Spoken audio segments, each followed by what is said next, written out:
पिछले एपिसोड में हमने देखा श्री सैलानी बाबा अपने गुरु से मिलने मुस्तफ़ाबाद की ओर निकल पड़े। अब आगे मुस्तफ़ाबाद पहुंचकर श्री सद्गुरु और सैलानी बाबा एक दूसरे के गले मिले। चिखली में श्री बाबा की जन कल्याण सेवा तथा लोक प्रतिशत के बारे में दोनों में संवाद जारी था। मस्तान शाह और पंजाबी शाह यह जोड़ी दोनों के सामने अदब के साथ सेवा में व्यस्त हो गई। सतपुड़ा पर्वत से हजरत ताज बाबा की समाधि का उत्सव 2 दिन के बाद था। इसकी उन्होंने श्री सद्गुरु को याद दिलवाई। प्रकृति अस्वस्थता के कारण श्री सरकार बाबा ने अब्दुल रहमान को उनके साथ जाने का हुक्म दिया। गुरु आज्ञा का पालन करते हुए श्री अब्दुल रहमान दूसरे ही दिन शहर के पहले मस्तान शाह और पंजाबी शाह दोनों को साथ लिए उत्सव में शरीक होने चल पड़े। बरसात का मौसम था और ताज बाबा का उत्सव सतपुड़ा के पहाड़ों में था। रास्ता भी अनजान, बड़े बड़े पत्थरों का उतार चढ़ाव था, जहाँ चलना भी मुश्किल हो रहा था। रास्ते में सारी कठिनाइयाँ पार करके श्री बाबा आगे कूच करते रहे। आखिर श्री बाबा उत्सव क्षेत्र तक पहुंच गए। पहाड़ी पर चढ़ते समय श्री बाबा को माथे पर पानी का घड़ा भर के बड़ी कठिनाई से चलते बूढ़े बाबा नजर आए। बूढ़े बाबा ने यह कहा कि उस इलाके में नज़दीक में पानी का कोई ठिकाना नहीं। वहाँ से 2 मील की दूरी पर भी पानी की एक बूंद नहीं थी। रास्ते में उत्सव में जाने वाले कई लोग उनके साथ शामिल हो गए और देखते ही देखते एक कारवां बनता गया।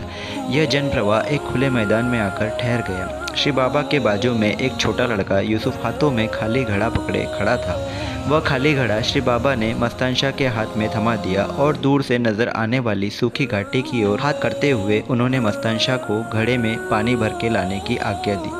श्री बाबा की आज्ञा सर आँखों पर समझकर मस्तान शाह पानी लेने चले गए, मगर आश्चर्य की बात यह थी कि मस्तान शाह बहुत जल्द ही घड़ा भरकर ले आए। श्री मस्तान शाह ने श्री बाबा से कहा, मैं घाटी में पहुंचा तो वहां गहरा गड्ढा था जो पूरा पानी से भरा था। श्री बाबा का उत्सव मनाने तशरीफ लाने का मकसद और इंतज़ाम जन कल्याण के सिवा कुछ और नहीं हो सकता। यह बात श्री मस्तान शाह जान गए। ईश्वर कृपा, श्री सद्गुरु की शक्ति और रक्षा, श्री बाबा का मानव कल्याण के लिए व्यतीत होना, इन सब बातों का इकट्ठा आविष्कार था।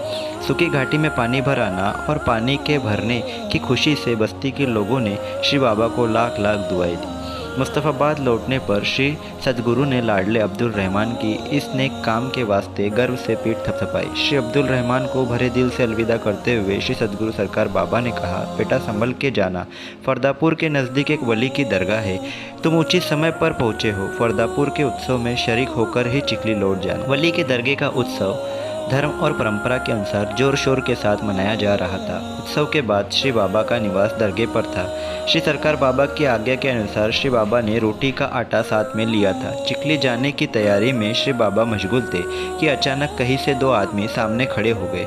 उन्होंने श्री बाबा को उनके साथ बने 38 लोगों को खाना परोसने की विनती की। श्री बाबा चिंतित थे क्योंकि आटा तो 2 शेर था और खाने वाले 40 लोग थे। श्री बाबा ने दोनों को इत्मीनान से कहा, चिंता मत करो, पीर की कृपा से आप सबका खाना हो जाएगा। केवल 2 शेर आटे में श्री बाबा ने 40 लोगों का 2 वक्त के खाने का इंतज़ाम किया। सब लोगों ने श्री बाबा को जी भर के दुआएं दी और अपने रास्ते पर चल पड़े।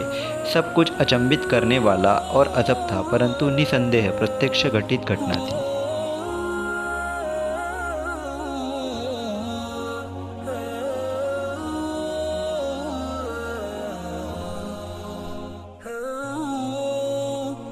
you